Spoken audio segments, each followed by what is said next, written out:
অনেকেই গণকবিরাজের কাছে যায় ও তাদের কথা বিশ্বাস করে। এটি করা কতটুকু গুনাহের কাজ অবশ্যই হুজুরের কাছে শুনে নিন। ভাইরা আমার, গণক কবিরাজের কাছে যাওয়া, শুধু যাওয়া তাদের কাছে নিজের ভাগ্য গণনার জন্য, ভাগ্যে কি আছে দেখার জন্য, এই উদ্দেশ্যে শুধু যাওয়াও যদি হয় সেটাও গুনাহের কথা, অপরাধের কথা।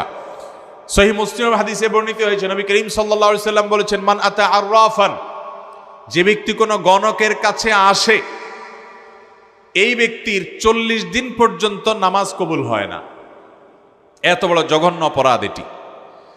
আর আবু দাউদের হাদিসে বর্ণিত হয়েছে, নবী করিম সাল্লাল্লাহু আলাইহি সাল্লাম বলেছেন, মান আতা কাহিনান ফাসাদ্দাকাহু, যে ব্যক্তি কোনো গণকের কাছে যায় এবং গণকে, কবিরাজে তার ভবিষ্যৎ বলে দেয়, তোমার কপালে এটা আছে সেটা আছে ইত্যাদি ইত্যাদি, তাহলে এই ব্যক্তি ওই ব্যক্তির গণকের কথা যদি বিশ্বাস করে, তার কথার প্রতি ঈমান আনে, অর্থাৎ সে ভবিষ্যতে কি হবে না হবে এই গায়েবের মালিক, এই কথা যদি সে বিশ্বাস করে, তাহলে সে কোরআন আয়াতের বড় খেলাফ করলো। আল্লাহ তাআলা কোরআনে কারিমে স্পষ্ট করে বলে দিয়েছেন যে আসমান এবং জমিনে গায়েব আল্লাহ ছাড়া আর কেউ জানেন। কুল লা ইয়ালামু মান ফিস সামাওয়াতি ওয়াল আরদিল গায়বা ইল্লাল্লাহ, আল্লাহ ছাড়া আসমান জমিনে নবমণ্ডল ভূমণ্ডল কেউ গায়েব জানে না।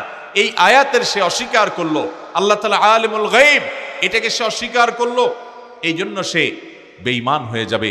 এবং নবী সাল্লাল্লাহু আলাইহি সাল্লাম বলেছেন, ফাকাদ কাফারা, এই ব্যক্তি কুফরি করলো কিসের উপরে?